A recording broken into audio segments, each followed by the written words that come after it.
Que bom que os bons ventos os trouxeram novamente à continuação de nossas histórias. Então vamos lá.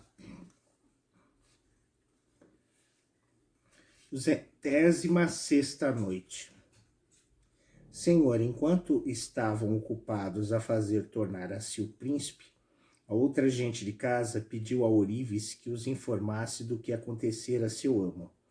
Ourives, que tinha grande interesse em não lhes revelar coisa alguma do que não lhes pertencia saber, respondeu que o caso era bastante extraordinário, porém, que não era ainda tempo de fazer-lhe a relação dele, que melhor seria cuidarem e socorrer o príncipe, que por felicidade voltou nesse instante a si, de modo que os que lhe fizeram esta pergunta afastaram-se apressadamente e deixaram-se estar atentos, satisfeitos por o desmaio ter durado tão pouco tempo.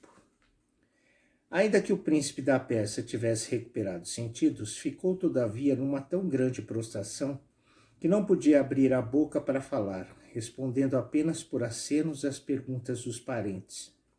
No dia seguinte pela manhã, quando Ourives se despediu dele, permanecia no mesmo mutismo.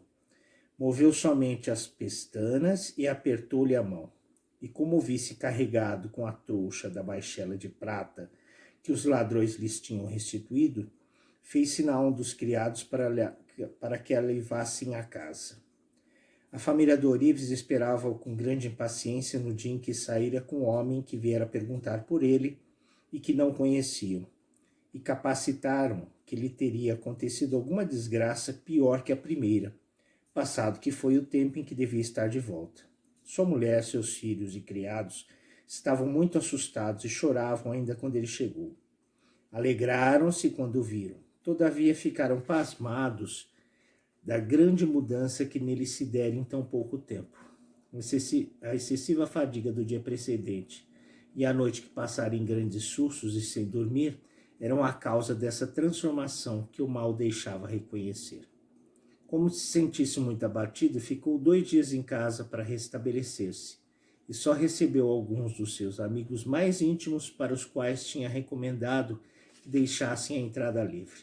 No 3º dia, Ourives, que sentiu as suas forças um pouco restabelecidas, pareceu-lhe que as aumentaria se saísse para tomar ar. Foi à loja de um rico mercador, seu amigo, com quem conversou largo tempo, e ao levantar-se para despedir-se e retirar-se, avistou a mulher que lhe fazia acenos e que reconheceu pela confidente de Shemenzihar.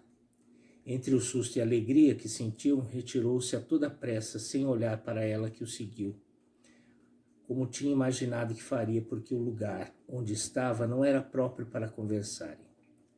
Como caminhasse com alguma pressa, a confidente, que não podia segui-lo no mesmo passo, gritava-lhe de quando em quando que a esperasse.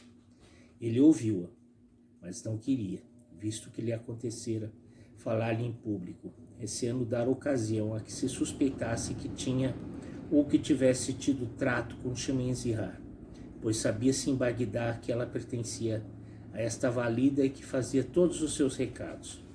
Continuou a andar no mesmo passo e, chegando a uma mesquita que era pouco frequentada, e na qual bem sabia que não haveria pessoa alguma, entrou. Ele entrou após ele e tiveram toda a liberdade de conversar sem testemunhas. Ourives e a confidente de Shemenzihar deram-se recíprocas demonstrações do quanto se alegravam de tornar a ver-se, vista a estranha aventura causada pelos ladrões e o susto que tiveram um do outro, sem falar do que dizia respeito à sua própria pessoa.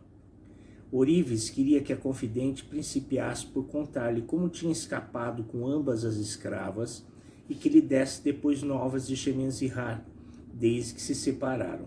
Porém, a confidente deu-lhe a conhecer o grande desejo que tinha de saber primeiro o que lhe havia acontecido desde a sua separação tão imprevista, e ele viu-se obrigado a satisfazê-la. Eis aí, disse ele, acabando o que desejáveis saber de mim. Contai-me agora o que já vos pedi. Apenas vi aparecer os ladrões, disse a confidente. Imaginei, sem examiná-los bem, que eram soldados da guarda do califa, que o califa fora informado da saída de Shemenzihar e que os mandara para tirar-lhe a vida, ao príncipe da Pérsia e a nós todos. Prevenida desse pensamento, subi logo com as 2 escravas que foram diligentes em seguir-me ao terraço da vossa casa, enquanto os ladrões entravam no quarto onde estava o príncipe da Pérsia e Shemenzihá. De terraço em terraço chegamos numa casa de gente de bem que nos recebeu com muita cortesia e com quem passamos a noite. No dia seguinte, depois de ter dado os agradecimentos ao dono da casa pelo favor que nos fizera, voltamos ao palácio de Shemenzihá. Entramos em grande desordem e tanto mais aflitas quanto não sabíamos qual teria sido a sorte dos dois amantes. As outras mulheres de Shemenzihá ficaram pasmadas, vendo que voltávamos sem ela. Dissemos-lhes, como tínhamos ajustado, que ficara em casa de uma das suas amigas, que devia mandar-nos chamar para ir buscá-la quando quisesse voltar, e contentaram-se com essa desculpa. Passei, todavia, o dia todo em grande desassossego. Sendo já noite, abri a porta traseira e vi um pequeno batel no canal desviado do rio, que aí vinha ter. Chamei o bateleiro e pedi-lhe que fosse por um e outro lado ao longo do rio a ver se descobrir uma senhora cujos sinais lhe dei e que, se a encontrasse, a trouxesse. Esperei a sua volta com ambas as escravas que estavam na mesma aflição que eu. E já perto da meia-noite, quando o mesmo batel chegou com 2 homens dentro e uma mulher deitada sobre a popa, tendo o batel aportado, os homens ajudaram a mulher a levantar-se e a desembarcar, e reconheci Shemenzihá. Não posso expressar a alegria que senti por tê-la tornado a ver. Deu aqui fim Sherazade ao seu discurso. Na noite seguinte, continuou a relatar o mesmo conto e disse ao sultão das Índias: que grande susto! Mas todos estão bem. Será que continuarão a se encontrar às escondidas ou tomarão mais prudência? Veremos na continuação dessa história amanhã. Agradeço a todos vocês. Alabei.